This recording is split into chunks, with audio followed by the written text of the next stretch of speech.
you ever wondered how much of what we read is truly original? In literary studies, there's a persistent debate. Are writers simply reassembling what they've read, or do they create something genuinely new? This question is at the heart of our exploration today. We'll look at how scholars often focus on tracing influences and intertextuality, sometimes at the expense of recognizing an author's unique creative spark. Using the example of Pushkin's famous stanza, we see how critics search for sources, yet sometimes overlook the possibility of true innovation. This sets the stage for our deeper dive into the hidden connections between two seemingly unrelated works, Nabokov's Lolita and the Strugatsky brothers' The Ugly Swans. Let's unravel the threads that tie these literary worlds together.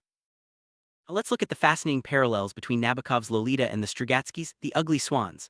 Both stories are narrated in the first person and begin with the protagonist arriving in a new place, staying at the home of a widow with a young daughter. Similarities don't stop there. Both daughters are described with a blend of innocence and allure, and both stories explore themes of childhood, desire, and the loss of innocence. Even small details like the presence of apples and the layout of the house echo between the two works. While it would be a stretch to claim direct borrowing, these echoes suggest a subtle literary conversation. Could these be intentional signals, or is it a case of shared cultural anxieties? Let's dig deeper. Why do these parallels matter? In the Soviet context, referencing a controversial Western novel like Lolita was more than a literary nod, it was a coded message. For the Strugatskys, allusions to Nabokov's work signaled a connection to an underground elite culture that quietly resisted the official ideology. These references weren't about copying ideas, but about building a secret dialogue with readers who could recognize the sign. In this way, intertextuality becomes a tool for community and resistance, not just a scholarly exercise. The Strugatskys' subtle hints to Lolita offered a sense of belonging to those disillusioned with the regime, turning literature into both art and code.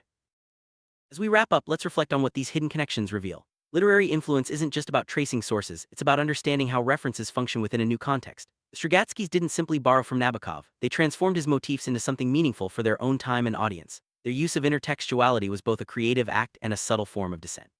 For readers, recognizing these signals deepens our appreciation of both works and reminds us that literature is a living conversation across time and place. Next time you read, look for the hidden threads. You might just uncover a secret dialogue waiting for you.